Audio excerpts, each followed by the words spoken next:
যদি কখনো আপনি আপনার লাইফে কষ্ট পান, এটা যে কোনো ওয়েতে হতে পারে, যে কোনোভাবে এই কষ্ট হতে পারে। আমরা কিন্তু অনেক সময় কষ্ট পাই জীবনে। কষ্ট প্রিয় ভাইরা আমরা পাই কি পাই না? পাই।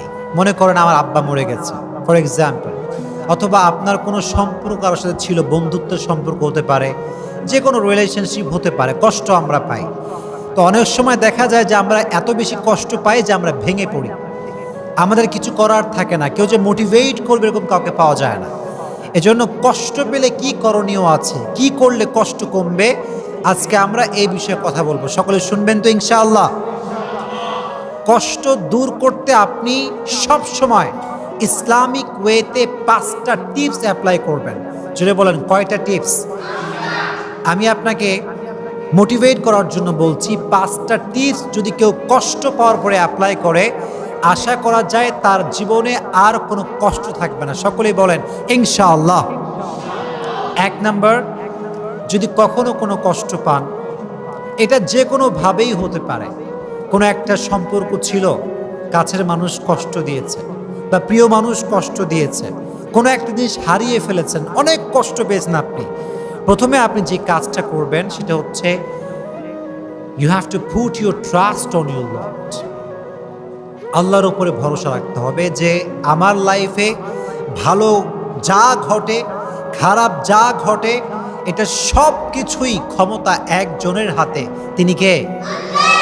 তো যখন কষ্ট পেয়েছেন, ভালো করে বলছেন, আমার দিকে তাকান, যখন কষ্ট পেয়েছেন আপনি, আপনি বলবেন, আল্লাহ যা হয়েছে ভালোর জন্য হয়েছে, তুমি যা করেছো এটা ভালোর জন্যই করেছো, আমার তোমাকে নিয়ে কোনো অভিযোগ নাই, আমার জীবনে যা ঘটেছে আমি সেটার জন্যই পড়ছি আলহামদুলিল্লাহ।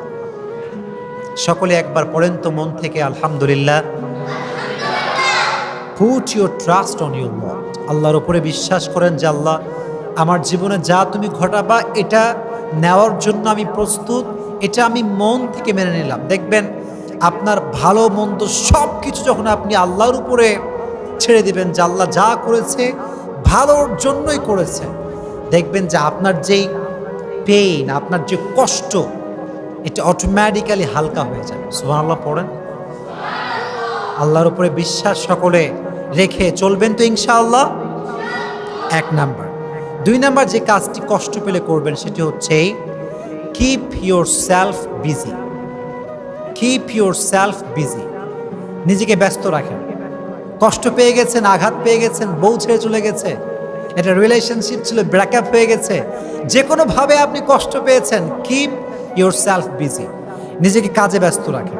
যে কোনো কাজ হতে পারে, এটা আপনার পছন্দের কাজ হতে পারে, যে কোনো কাজে হোক, খেলাধুলা হোক, বন্ধুর সঙ্গে আড্ডা হোক, যে কোনো কাজে just try to keep your self busy.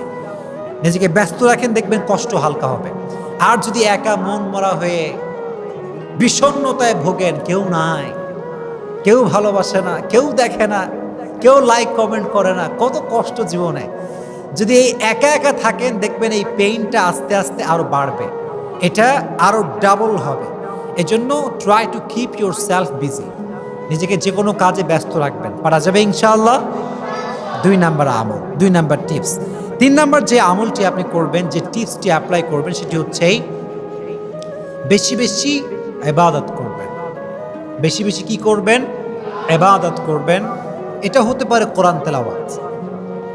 মনে করেন আপনি অনেক কষ্ট পাইছেন, আপনার বন্ধু বান্ধব, আব্বা আম্মা পাশে কেউ নাই, আপনি টোটালি ডিপ্রেসড এবং আপনি ছ্যাঁকা খাইয়া বেকা, অবস্থা খুবই খারাপ আপনার। এই সময় আপনি সবাইকে শেয়ার করবেন না বিষয়টা, কোরআনটা হাতে নেবেন, সুন্দর করে অজু করে গোসল করে কোরআন তেলাওয়াত করবেন, কোরআনটা বুকের সঙ্গে একদম চেপে ধরে রাখবেন। দেখবেন, আল্লাহর কসম করে বলতে পারি, কোরআন আপনাকে যে সুখটা দিবে, যে শান্তি দিবে, যে পিস অফ মাইন্ড দিবে, যে পিস অফ হার্ট দিবে, আল্লাহর কসম পৃথিবীর কোনো স্বার্থবাজ মানুষ আপনাকে সেই শান্তি দিতে পারবে না, অসম্ভব এটা।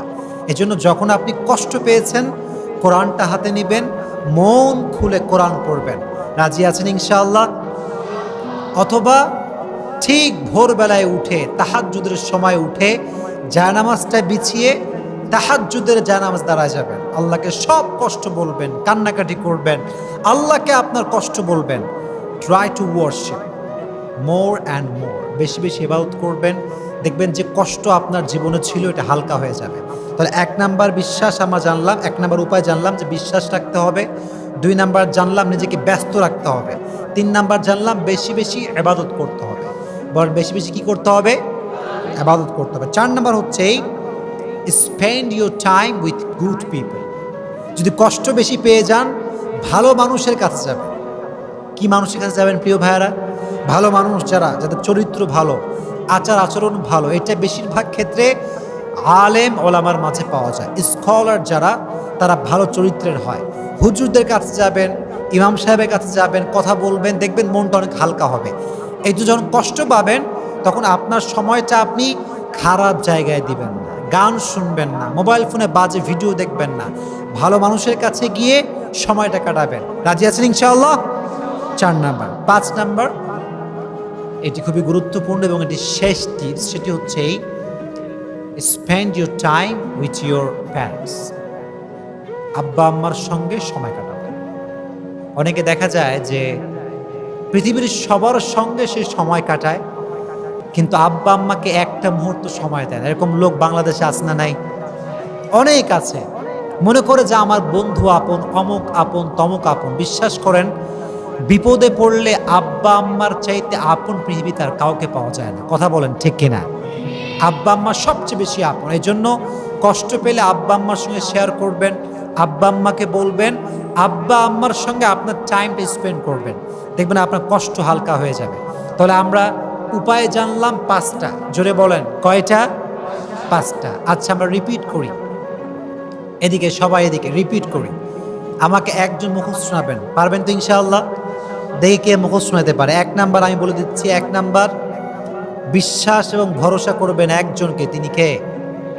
হায় এত মরা, জোরে বলেন কে? 2 নাম্বার, নিজেকে ব্যস্ত রাখবেন। নিজে কি রাখতে হবে? 3 নাম্বার, বেশি বেশি ইবাদত করতে হবে।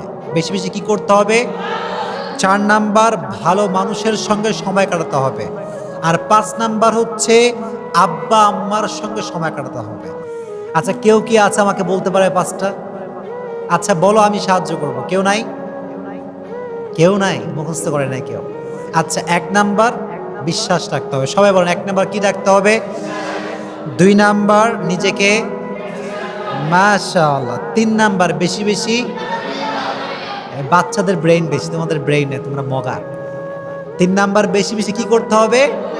ইবাদত করতে হবে। মজা করলাম। 4 নাম্বার হচ্ছে ভালো মানুষের সঙ্গে, এই তো মাশাআল্লাহ। 5 নাম্বার, বাবা মায়ের সঙ্গে সময় কাটাতে হবে। দেখছেন, এই বাচ্চাদের নলেজ বেশি, মাশাআল্লাহ। তো আল্লাহ যেন আমাদের সবাইকে এই কাজগুলো মানা এবং বোঝার এবং আমল করার তৌফিক দান করে। আমরা সকলেই পড়ি আমিন।